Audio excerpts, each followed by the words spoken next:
Today, we are sharing 3 terrifying true accounts.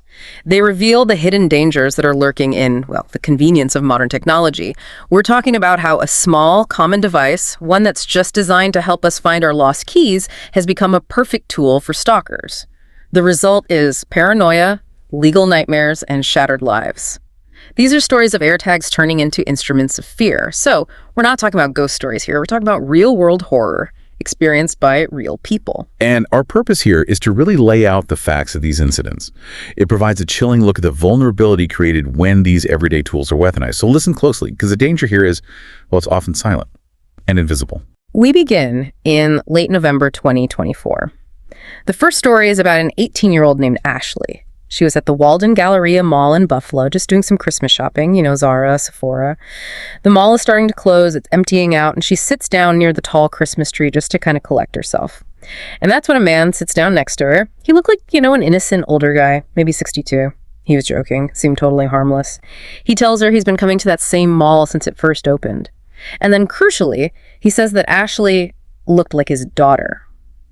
He even pulls out his phone and shows her a picture of an 18-year-old girl. But the thing is, the girl in the picture looked nothing like Ashley, or like him. So after that really strange interaction, Ashley leaves and starts a 10-minute drive home.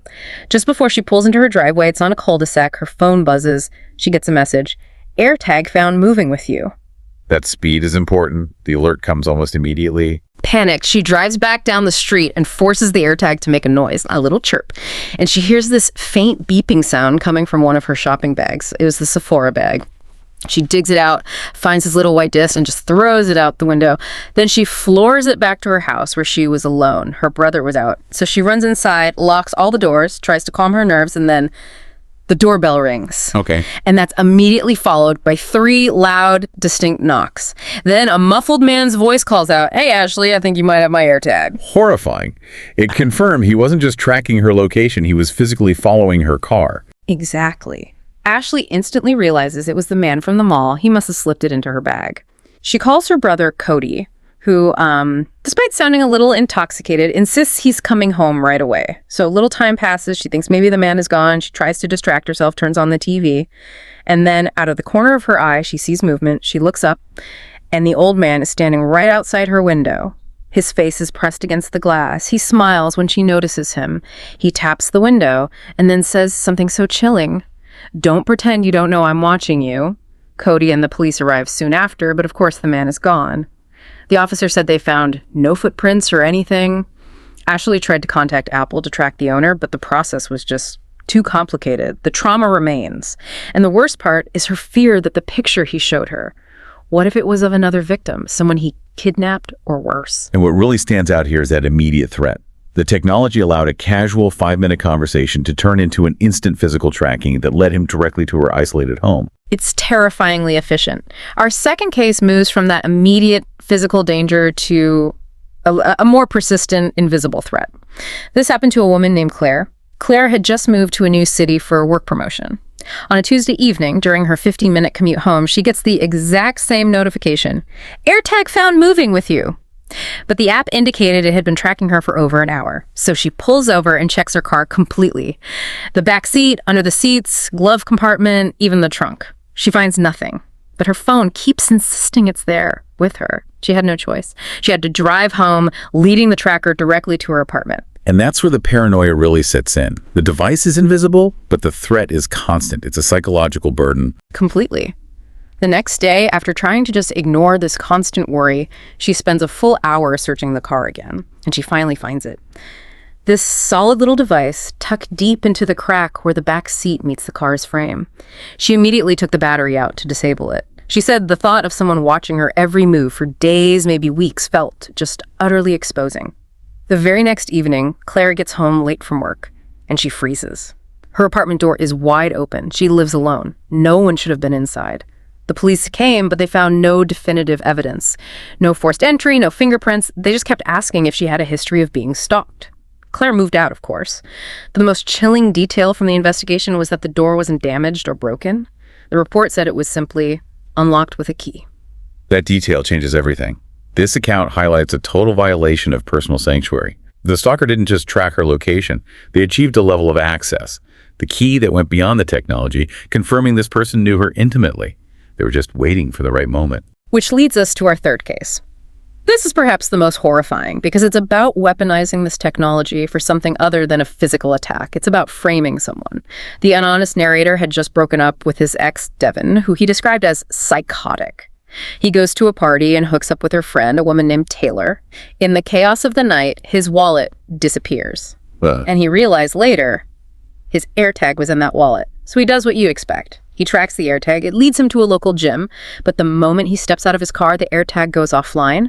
The same pattern repeats. It leads him to a random park, then a popular bar, then a coffee shop.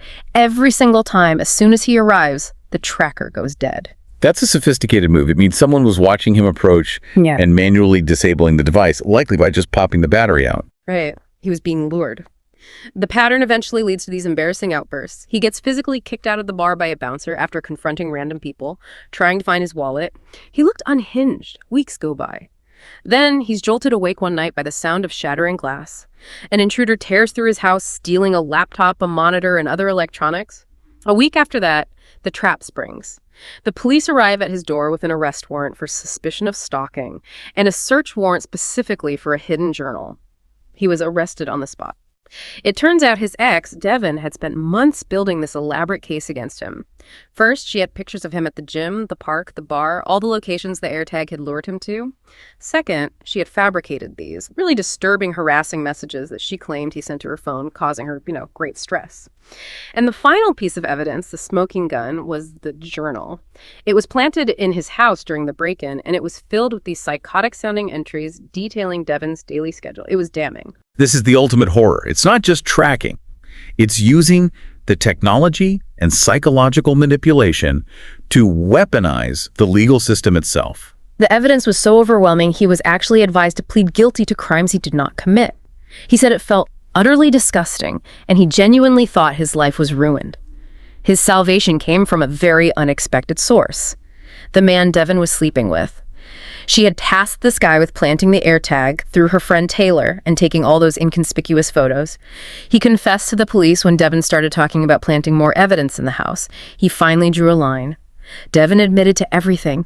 She had copied his house keys while they were dating. She stole his laptop so she could send the harassing messages to herself from his device, then delete them, using the theft as part of her story. A truly systematic destruction of a person's life and credibility.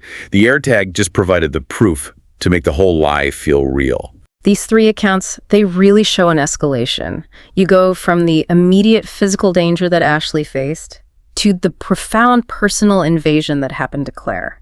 And finally, to the complete systematic ruin of a person's life and credibility in the anonymous case. The common thread through it all is how this simple, accessible technology just amplifies the terror. And the lesson for you is chilling. These small devices are everywhere, and they represent a new frontier of risk. We have to consider not just the physical threat of being followed, but the unseen digital and legal threats that can be orchestrated by someone with malicious intent. So maybe ask yourself, how much location data are you sharing right now without even realizing who might be watching those breadcrumbs? Thank you for joining us for this unsettling analysis. If these stories chilled you, please do us a favor. Like, share, and subscribe to Horror Docs for more deep dives into the shadows of true crime. Until next time, stay vigilant and watch your back.